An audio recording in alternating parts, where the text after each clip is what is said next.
สบายดีท่านผู้ชมที่เคารพทุกท่านสำหรับวิดีโอนี้ข้าพเจ้าจะมาเล่าให้ประท่านฟังเกี่ยวกับความคืบหน้าของสงครามระหว่างสหรัฐอเมริกากับอิหร่านอยู่ในตะวันออกกลางให้ท่านผู้ชมได้รับชมรับฟังนำกันซึ่งสงครามระหว่างอิหร่านกับสหรัฐอเมริกาในระยะผ่านมานั้นต่างก็มีความรุนแรงหรือว่าทวีความรุนแรงขึ้นต่างฝ่ายต่างก็ได้สัตว์ลูกยาวใส่กันไปมาโดยเฉพาะในระยะ 2-3 มื้อที่ผ่านมานั้นก็เกิดมีการสูญเสียหลายสมควรบ่ว่าจะเป็นฝั่งของสหรัฐอเมริกาและก็ฝั่งของอิหร่านส่วนว่าฝั่งของสหรัฐอเมริกานั้นมาฮอดเวลานี้อเมริกาได้สูญเสียโดรน MQ-9 ซึ่งเป็นโดรนลาดตระเวนที่ทันสมัยที่สุดของสหรัฐอเมริกาที่เฮ็ดซึกอยู่ในประเทศอิหร่านนั้นประมาณอยู่30กว่าลำแล้วท่านผู้ชมนอกจากนั้นก็ยังมียนต์โจมตีเนาะแล้วก็เฮลิคอปเตอร์อาปาเช่ซึ่งเป็นเฮลิคอปเตอร์ที่ทันสมัยและก็เครื่องบินประเภทอื่นๆอีกท่านผู้ชมที่สหรัฐอเมริกาได้สูญเสียอยู่ในสงครามที่ตนเองก่อขึ้นกับอิหร่านนั่นเองท่านผู้ชมส่วนว่าอิหร่านนั้นก็ได้รับผลกระทบจากการโจมตีของสหรัฐอเมริกากับอิสราเอลโดยเฉพาะแม้นจุดยุทธศาสตร์ทางด้านการทหารและก็โรงกลั่นน้ำมันของอิหร่านนี้ก็ถูกสหรัฐอเมริกากับอิสราเอลโจมตีหนักหน่วงเช่นเดียวกันท่านผู้ชมแต่ว่าในระยะ 2-3 มื้อผ่านมานั้นพวกเฮาก็ได้ยินข่าวว่า2ประเทศนี้หรือว่า2ฝ่ายนี้สามารถหาข้อยุติและก็หาจุดยืนร่วมกันได้แล้วและก้าวไปสู่การยอมรับเงื่อนไขหรือว่าข้อเสนอของแต่ละฝ่ายโดยทางฝั่งของสหรัฐอเมริกานั้นก็ยินดีที่จะผ่อนสั่นผ่อนยาวและก็ยินยอมที่จะปฏิบัติตามเจตจำนงหรือว่าเงื่อนไขของประเทศอิหร่านส่วนว่าอิหร่านเองก็ยินยอมที่จะผ่อนผันหรือว่าปฏิบัติตามเงื่อนไขของสหรัฐอเมริกาเสนอไปนั่นโดยเฉพาะแม่นเงื่อนไขเกี่ยวกับการยุติหรือว่าการปะละแนวขีดโครงการอาวุธนิวเคลียร์ของประเทศอิหร่านนั้นอันนี้อิหร่านก็ได้ออกมายังยืนว่าอิหร่านจะปะละแนวคิดดังกล่าวเนาะส่วนว่าสหรัฐอเมริกานั้นก็ได้ออกมาประกาศว่าจะยอมปลดล็อกเงินที่สหรัฐอเมริกาเสแข็งเงินของอิหร่านนั้นแล้วก็ยอมยุติมาตรการของบาทต่างๆรวมทั้งการบล็อกสองแคบฮามุดนำอันนั้นคือสิ่งที่อเมริกากับอิหร่านได้ตกลงกันไว้รวมแล้วก็มีอยู่ประมาณ14ข้อซึ่งแต่ละข้อนั้นข้าพเจ้าก็ได้อ่านเบิ่งถ้าพวกเฮาอิงใส่เงื่อนไขหรือว่าข้อเสนอของแต่ละฝ่ายที่สามารถก้าวมาถึงจะเซ็นสัญญายุติสงครามหรือว่าหยุดยิงนั้นข้าพเจ้าสังเกตเห็นว่าทางฝ่ายของอิหร่านนั้นน่าจะได้เปรียบหลายกว่าเพราะเงื่อนไขหลายๆเงื่อนไขนั้นมันจะเข้าทางฝั่งของอิหร่านหลายกว่าบ่ว่าจะเป็นการยุติการบำบัดแล้วก็ปล่อยให้อิหร่านสามารถค้าขายน้ำมันได้อย่างเสรีอเมริกาต้องตั้งกองทุนประมาณอยู่$300 ล้านสหรัฐเพื่อฟื้นฟูประเทศอิหร่านอเมริกาต้องปล่อยทรัพย์สินของประเทศอิหร่านที่แช่แข็งไว้ในธนาคารของประเทศพันธมิตรสหรัฐอเมริกาจำนวน$4,000 ล้านนั้นอเมริกาต้องปล่อยเงินเหล่านี้ออกมาก่อนหลังจากนั้นจึงจะมีการเซ็นสัญญาหรือว่าเซ็นข้อตกลงหยุดยิงระหว่างสหรัฐอเมริกากับอิหร่านอันนั้นคือสิ่งที่พวกเขาเห็นในสื่อใน 2-3 มื้อที่ผ่านมานั้น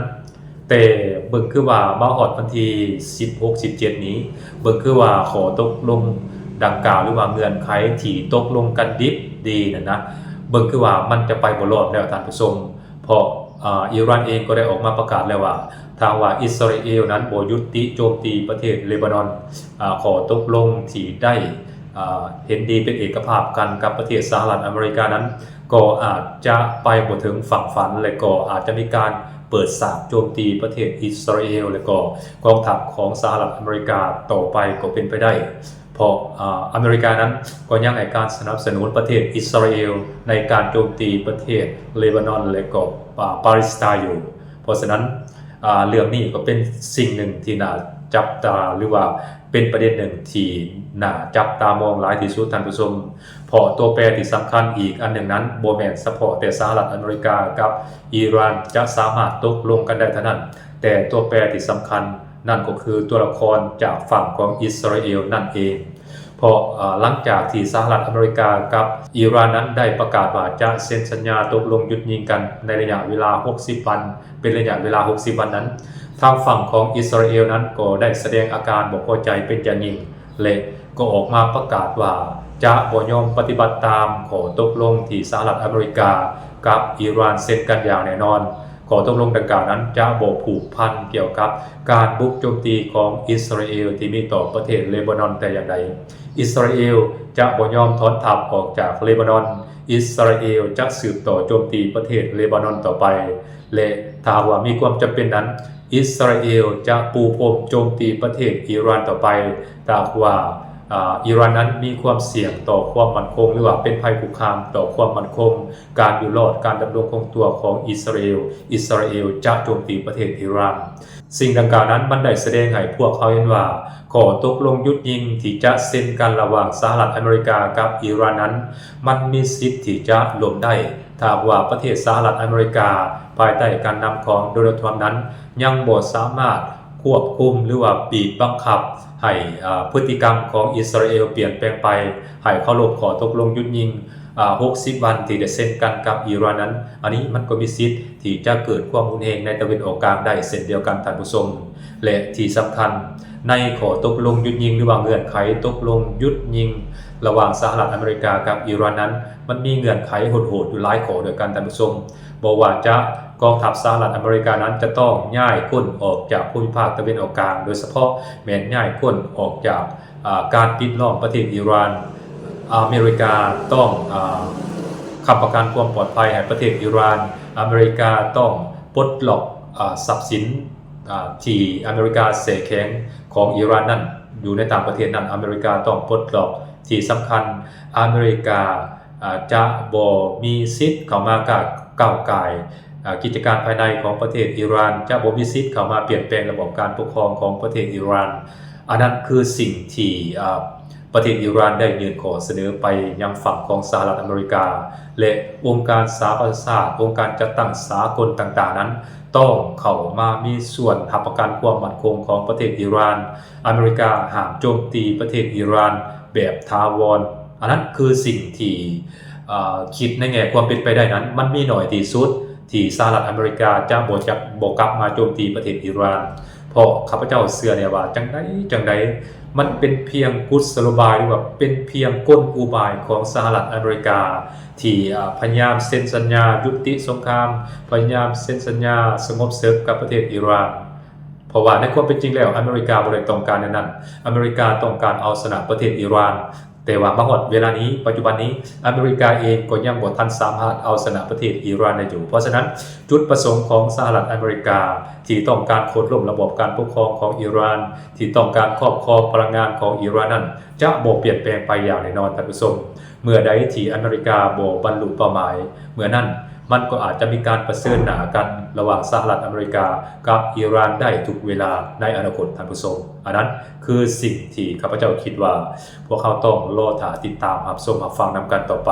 โดยเฉพาะพวกเขาต้องจับตาเบิ่งตัวละครที่สำคัญตัวละครเอกนั่นก็คืออิสราเอลภายใต้การนำของเบนจามินเนทันยาฮูและก็พวกที่ให้การสนับสนุนเบนจามินเนทันยาฮูนั้นล้วนแล้วแต่เป็นพวกนิยมความรุนแรงพวก